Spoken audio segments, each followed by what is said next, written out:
Hello, hello, hello. We are live. Hi, Leah. Hello. Hi, Kristen. Hi, Jack. I am Kristen Gutierrez, the host for Confident Leadership. This is my co host for the day, 3-year-old Jack. I am a best selling author, a keynote speaker, and I love helping individual contributors and leaders lead beyond their role, climb the corporate ladder, and tap into their subject matter expertise and thought leadership. Today, we are here with Leah Owens talking about imposter syndrome. So, Yes. let's introduce you to our world. Tell us all about you, Leah. Well, first off, thank you for having me. I'm so excited to be here. It's an honor to be doing this with you. Yes, like you said, I'm Leah Owens, and I am newer to the business side of the language industry. I've worked as a sign language interpreter for about 20 years. So I've been very passionate about access and language. And now that I am with Bromberg, I'm learning more about the business side of everything and doing business development.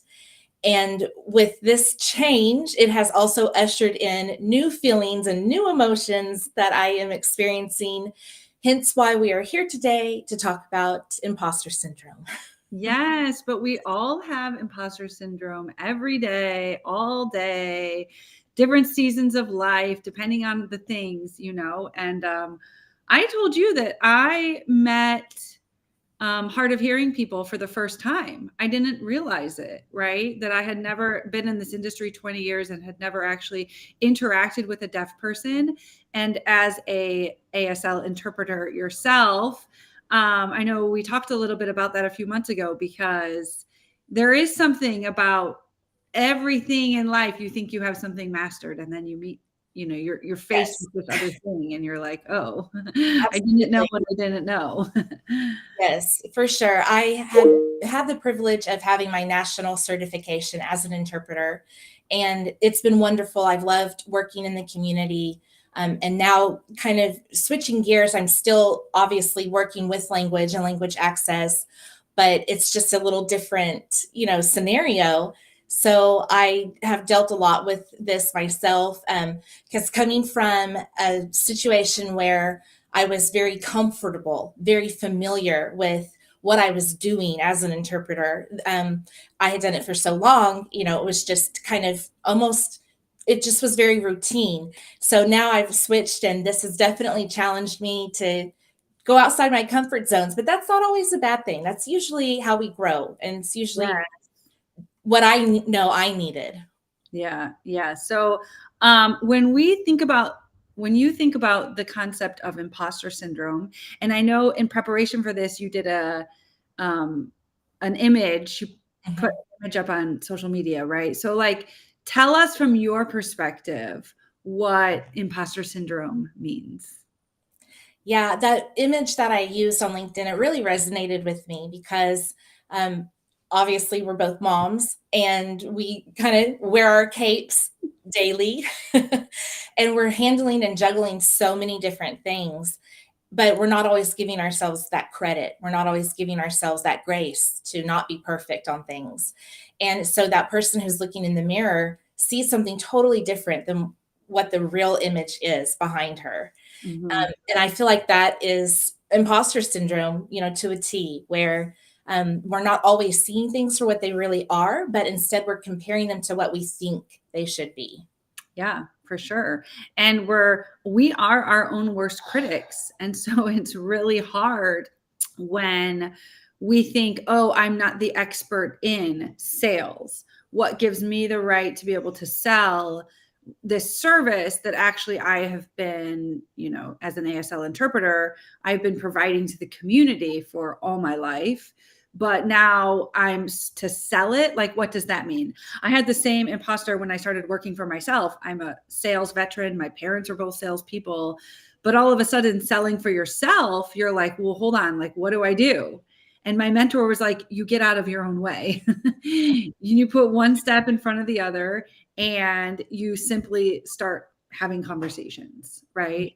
And so sometimes imposter syndrome, overcoming imposter syndrome, we can talk about that too, is like What are some strategies that have worked for you to help overcome imposter syndrome?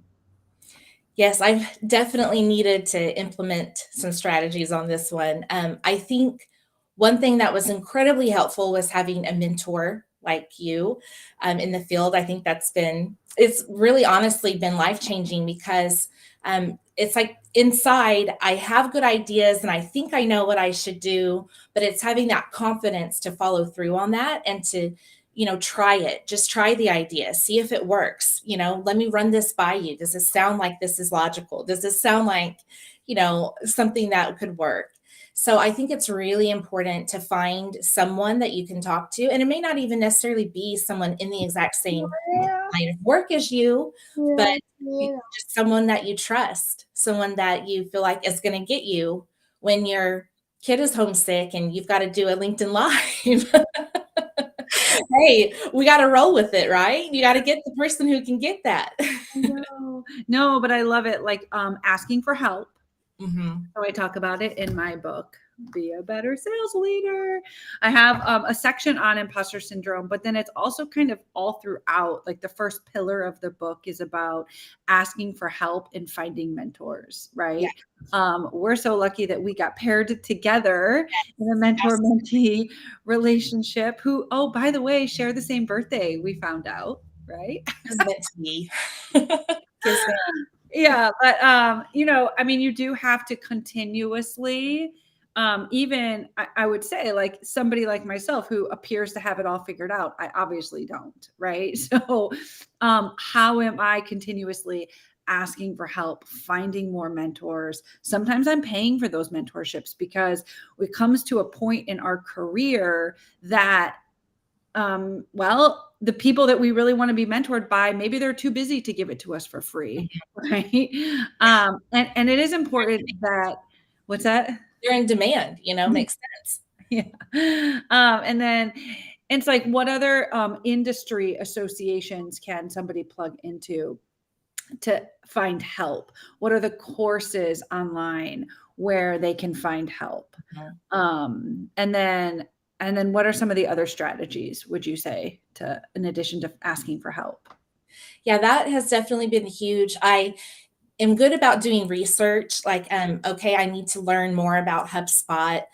There's tutorials, there's YouTube videos, there's lots of articles that have been written on different features. So, just familiarizing myself, like it's okay to take the time to go and learn what you need to know so then you can be more effective and more efficient. And it's kind of like arming ourselves with those tools, like feeling like, okay, I need another tool in my tool bag here so I can get this job done.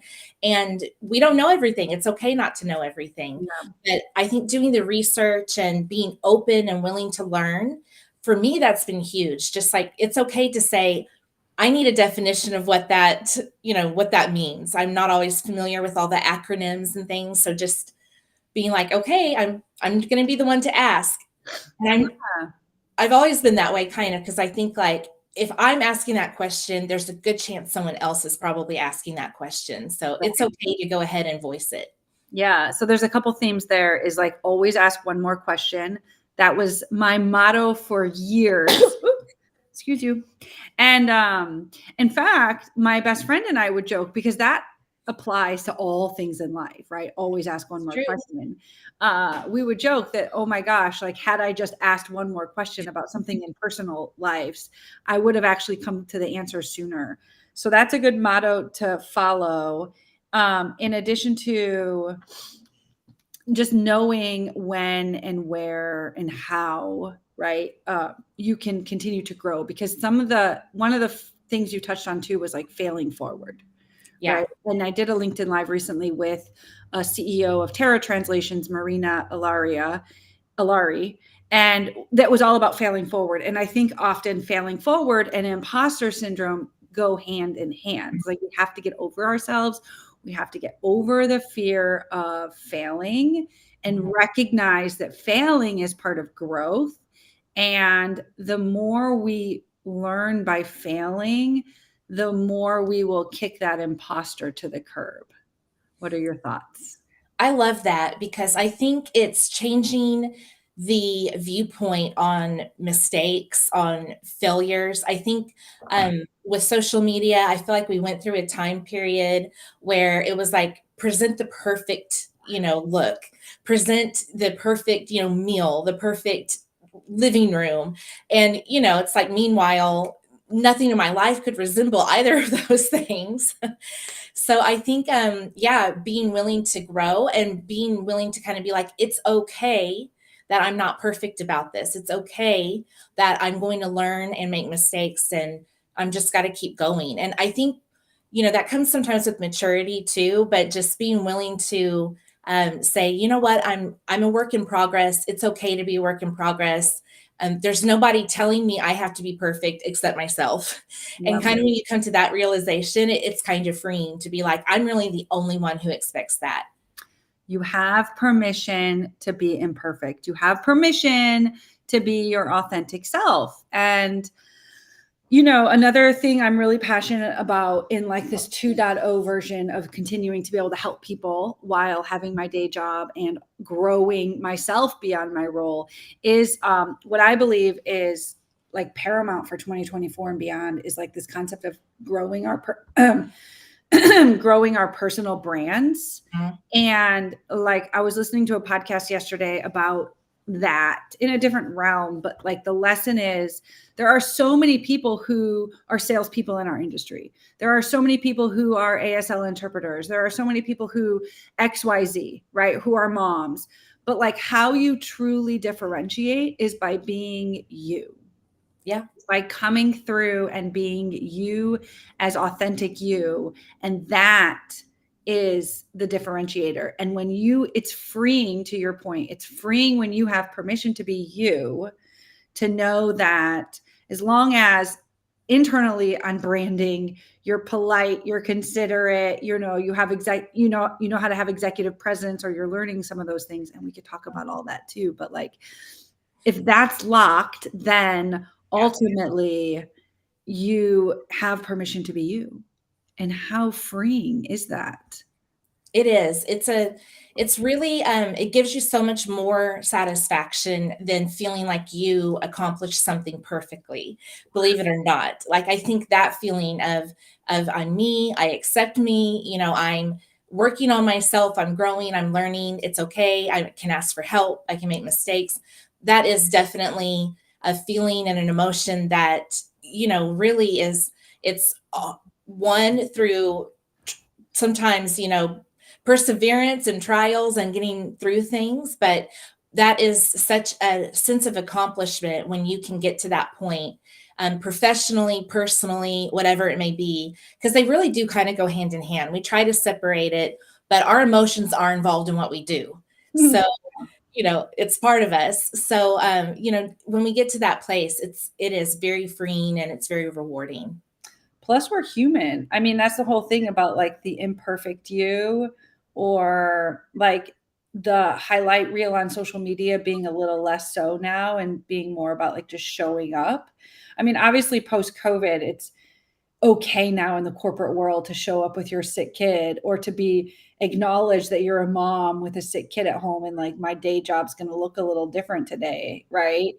But just knowing that, I think to all the things you were saying, one concept that I've adapted over the past couple of years is done is better than perfect. So it's not like you want a done is better than perfect approach to client service deliverables. Sure. But you Right. do want a done is better than perfect approach to, for example, writing your first book and understanding that going live for the first time, right? You don't have to have a totally scripted questions ahead of time or answers prepared. You want to show up and speak from your heart. Yeah. And sometimes somebody like me pushing you, somebody like you off a ledge to be like, well, I have this platform, you should come and share. This is in theory for everybody, you guys. Like, this is Leah overcoming a version of imposter syndrome.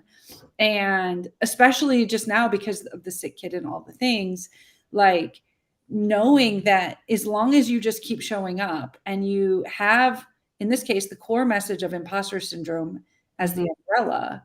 Like there are various topics like done is better than perfect, failing forward, permission to be you, right? That we can explore and that are all like contributing to the overall effect.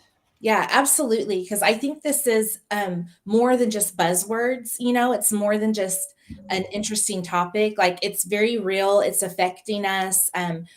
It's happening to, if it's not happening to every single person at some point in their career, that's great. I'd like to know their secret. But I think most of us at some point will feel this way, have felt this way, or are currently feeling this way, and possibly all of the three. So I think it's great to like get out there, have a discussion about it, talk about it, acknowledge it. I think that's a lot of it too. It's like kind of being able to put voice to how you're feeling and being able to say, this is what I'm dealing with. Like that's also something that's really important too, to just be able to acknowledge it. Like, yes, this is happening. And then how can I move forward from Yeah. here? Right. Because again, as we said at the beginning, for anybody who's joining now, like imposter syndrome happens to all of us Mhm. every day or every season, depending on the things. And it's being equipped with the strategies of, like you said earlier, asking for help.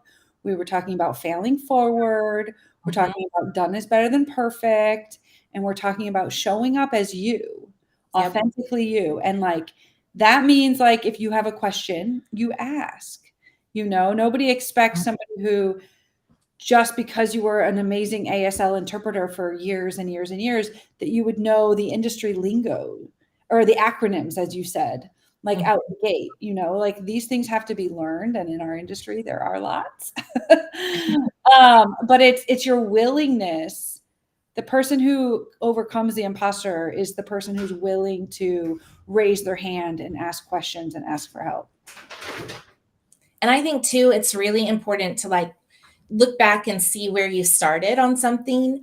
I can look back at where I started in my career at this point and then compare, where I am right now and like how much I've learned, how much I've grown, the different things I've gotten to try, like coming on a LinkedIn Live. I could not have done that in my previous career as only being an interpreter. So I Yeah. am pushing myself, and I do see ways that it's helping me grow and learn. And I know there's more work to do, and I'm here for all of it. Yeah, well, it's been an honor to be part of this season of your growth. And I'm really glad that you attended and were so willing to come onto this LinkedIn Live to overcome your imposter syndrome. Tell us what's coming for Leah. Are you able to share what you're Yes. working on? Yeah, so we've got some webinars in the works. That's something that I've been able to kind of head up, is presenting webinars for Bromberg, either to current clients or prospective clients. And we have one on the 17th. I'm hosting an event for a client, talking about working with deaf and hard of hearing coworkers, providing access. And I love that because it's something, that I do know about, because I've seen a lot of great things as far as access for deaf people, and I've seen a lot of terrible things as far as access for deaf people. So I get to talk about something that I know and I love, but I get to do it on the language side for clients to help them with their situation with working with deaf and hard of hearing. So it's really exciting. I love getting to be able to do those things, and very rewarding, and it's combining to me, the best of two worlds that I love. Yeah, I know. I do love it. I love your story. Well, thank you so much for being my guest today. Is it funny how fast time flies when Woo! you're having fun, getting out of your own way, and dealing with who couldn't hang? You just You know what? He's impressive. couldn't. He's like, Mom, this is boring. Poor guy. But Think of how you'll be able to use this against him in like 20 years when you. No. if you're a part of my community and you're meeting Leah for the first time, please connect with her on LinkedIn and reach out and follow her. She's really an amazing new, entrant into the industry, although she's been serving us for years and years and years. And we froze at the 11th hour. Leah, are you still with us? Okay. Well, she says, thank you so much. I know it. And thank you from me and Jack. I hope everybody has a wonderful